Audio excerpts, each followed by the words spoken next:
Hello and welcome to the NFL Week 5 Top 10 Most Rigged Plays. Welcome back, disgruntled sports fans. Another week, another Top 10. Are y'all ready to break down some fake phony football games? Let's boogie. So on this play, all focus is on this guy right here. This is your perpetrator. I had to look him up. His name is Jared Verse, linebacker. So we're going to pay attention to this guy right here, Jared Verse, linebacker. He's going to be the guy we're going to focus on.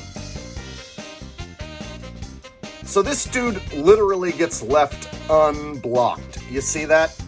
They didn't pick him up. He's left unblocked. And it's a handoff to the running back. He sees that it's a handoff to the running back. You know what that means? That means he should be blowing this play up right now. Knocking this dude down for a loss. Right? Wrong. You know what he's going to do? He's going to start grabbing the behind of a lineman who's already engaged with another dude. Yes, that is what is happening. He is now grabbing the back of a lineman. Dude, what are you doing right now? Why are you grabbing the back of that lineman when you could have been making the tackle? So the running back ran into this pile of dudes and then is now bouncing it back this way. And guess what? He's still grabbing on to this lineman for some reason. He was left unblocked and he chose to grab hold of the behind of a lineman who's already wrapped up with some other dude so that he could avoid making this tackle. And this whole time, he's touching the dude's butt.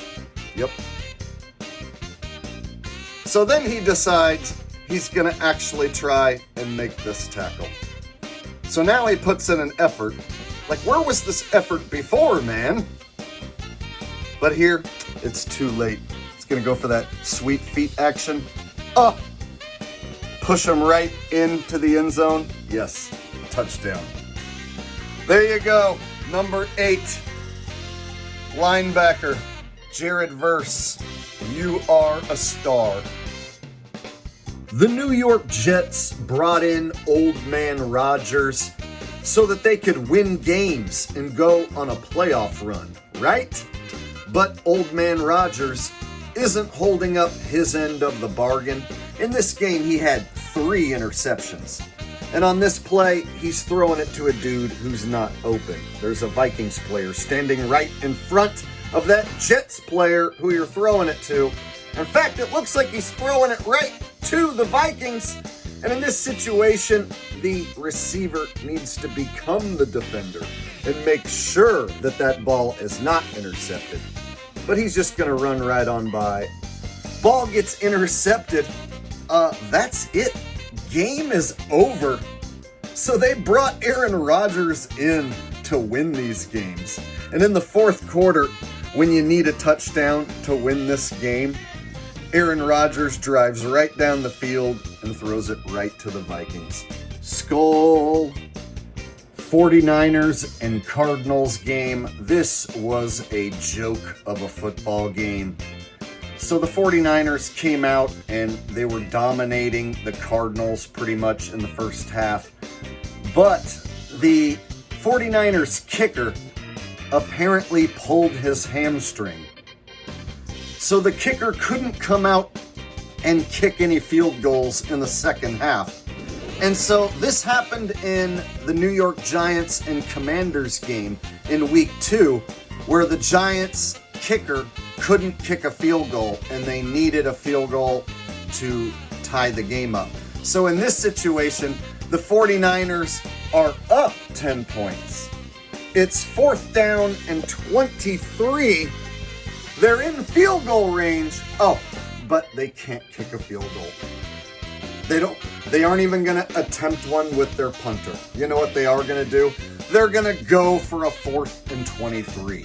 What? Why? That is some ass backwards, not real football. Why would you do that? Why wouldn't you just have your punter try it? I mean, you're up 10 points. Okay, you're going to go for it instead of having your punter, like, pin him back here behind the 10. You could have your punter just pooch punt a ball over here and pin him back at the very least. But no, you're going to go for this? You're going to go for 4th and 23?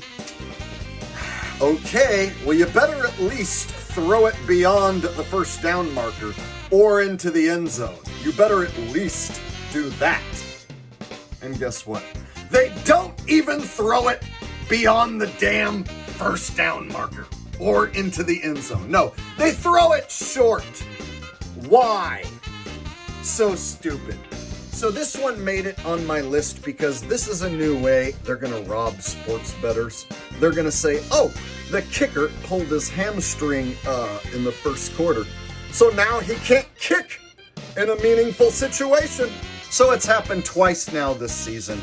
So be prepared for this to happen again and again and again. Well, I tried to tell you so, but I guess you didn't know. They've been messing with field goals, and there's magnets in the poles. You lied to me. All those field goals I thought were so real. You lied to me. Yes, you did. Yes, you did. You lied to me. All those field goals I thought were so real. You lied to me. Now I cry. Now I cry, cry, cry. Return of the doink. Return of the doink. Return of the doink. Another ball hits the pole. Return of the doink. Return of the doink. Return of the doink. Another ball hits the pole. So I told you last week, and I was serious when I said this, the NFL has a thing for big, white, tight ends. They do. It seems like every team has a big, white, tight end who's always getting wide open. And it's like these guys are big and lunky and hunky and slow. And they're always just left uncovered. And then after they catch the ball, the other players have to pretend that they're really fast. So that big, slow tight end, we're going to pretend like he's really fast. So fast that you can't cover him. And then when you do catch up and you do try and tackle him, here's what he'll do. He'll stick his hand out and be like, no! And that's it. You can't tackle him, see? It's just too hard. He's too awesome. So this freight train of a man is moving at full speed. And what's this Rams guy gonna do here? Oh, he's gonna stick out his arm? What are you gonna do with that arm? Hey, where are you trying to grab, fella? Is that a tackle attempt? Okay. Yeah, that worked out well, didn't it? Look at those two Rams players who tried to tackle this big, hunky fellow of a white tight end. Yeah, didn't work out too well. So I guess this should be a lesson. Don't try and cover, don't try and tackle a big, hunky, white tight end, because the NFL has a thing for these men. They have a thing for them, not me. Buccaneers at the Atlanta Falcons. You might be expecting the final play of the game, but no, this kickoff return, in my opinion, even more scripted and phony than the game-winning play by the Falcons, and here's why. Look at all the missed tackles on this play. First Falcons dude, are you gonna try and tackle him? I guess not. Second Falcons guy, are you gonna try and tackle him? I guess not. those two guys. So number 3 and 4 Falcons players, are you two gonna be able to bring him down? I guess not. Hey, was that guy like trying to grab a flag out of his pants? Hey bro, it's not flag football yet. It's still tackle football currently. Barely. Holy cow, that guy just lowered his head and ran that Falcons player over as if he was like Mike Allstott in his prime. I think I just showed how old I am by mentioning Mike Allstott. Any young people at home are going to be like, who's that? I may as well have said Larry Zonka.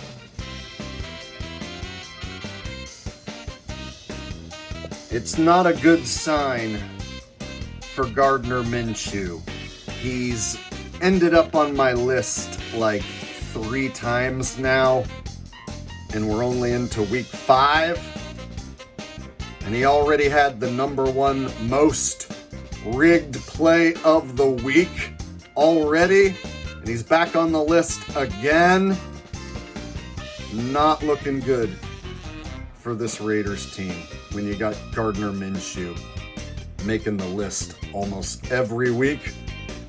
Oh, bro.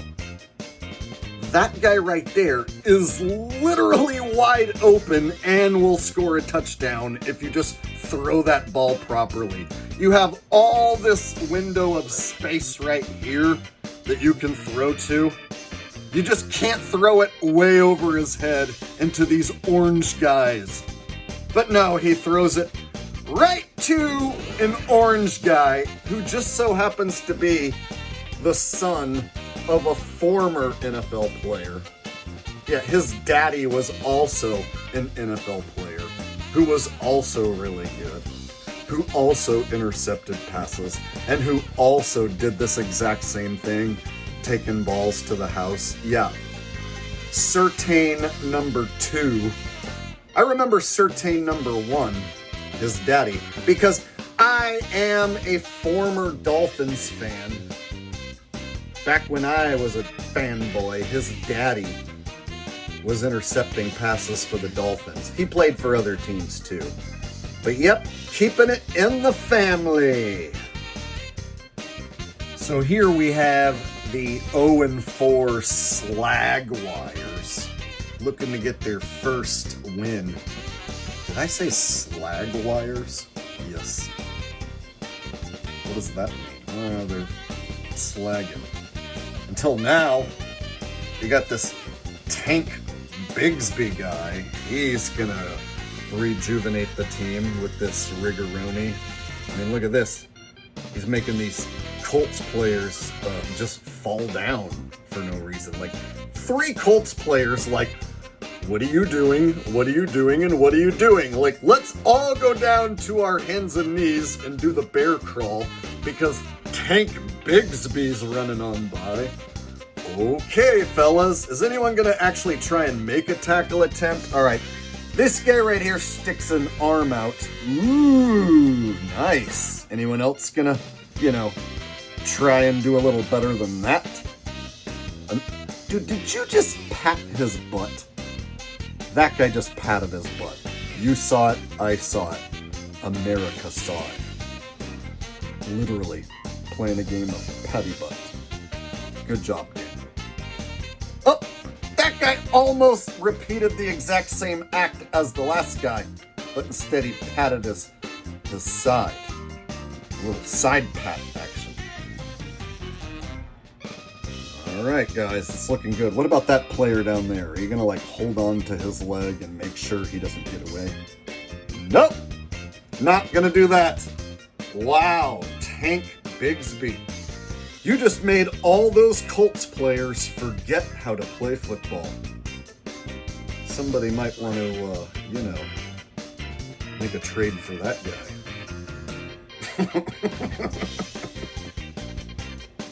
All right, y'all, here is the deal. I watched all the highlights from all of the games. And in my opinion, this game right here was the most phony looking game and had the most plays to choose from.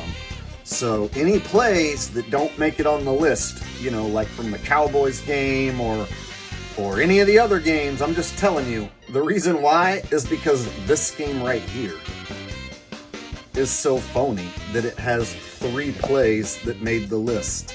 And this one right here almost got the top play. Check it out. You got Jordan Love in the end zone. You got number 0. He's going to get a free shot on Jordan Love in the end zone. That's a guaranteed safety right there. Literally guaranteed safety.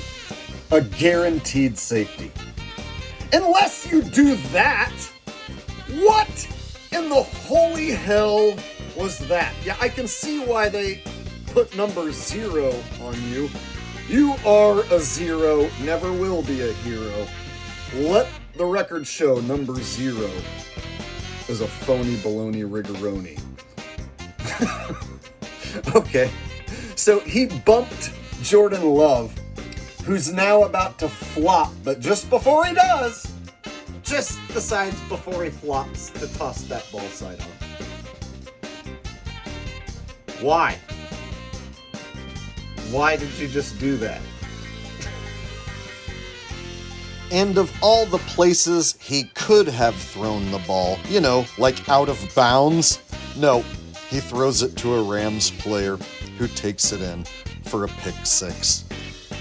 I mean, at this point, it's getting so ridiculous, it wouldn't shock me if an NFL player was to just casually hand the ball to the opposing team or casually set the ball down in the end zone for the opposing team to jump on top of it.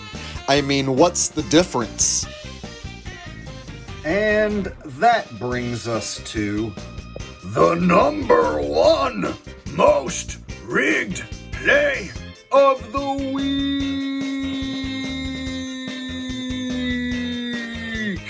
And those of you who saw this game, you know exactly why it's number 1. Those of you who didn't see this game, you might be thinking, is this another return of the doink? No, it is not. No, it is not. So, on this play, and I'm going to do it slow-mo, frame by frame. Okay. You have 2 Seahawks players literally crouching down as low as they can go. This guy's laying on his face. Literally no reason to be laying on your face unless you're trying to let this Giants guy jump over you as easy as possible. And that's exactly what's happening. You have 2 players at the exact same moment for the Seahawks. Both crouch down and stick their face into the turf and make it as easy as possible for number 19 to hurdle right on over. Not only that, number 19 jumps up in the air, boop, swats the ball down, it bounces, and there's this guy who just happens to be waiting there like as if he knew that that ball was going to bounce right around there, and he's got it, and he's off to the races. Giants win an upset in Seattle. Now, in my opinion, this play looks like they practiced it over and over and over again, and they have it down to where they could get this right almost every single time. And so this ending, it looks to me like, okay, yeah, they have it scripted and set up to where the front 2 guys crouch down as low as they can go. Number 19 hops right over, no problem at all. He has perfect amount of time to jump up and swat it down into the ground. And this guy over here is running and gonna stand there as if he knows that's where the ball is gonna end up. So he jumps up and swats it down towards the ground, and it bounces just perfectly to that guy who was waiting. That to me looks like they practiced that probably, I don't know, 20, maybe 50 times. If you practice that right there enough times, you could make sure to get that right at almost a 90% chance that you're going to get that right in a live game situation. So that right there is your number one most rigged and scripted play of the week. Make sure you like, share, and subscribe, and I will see you next time. Peace.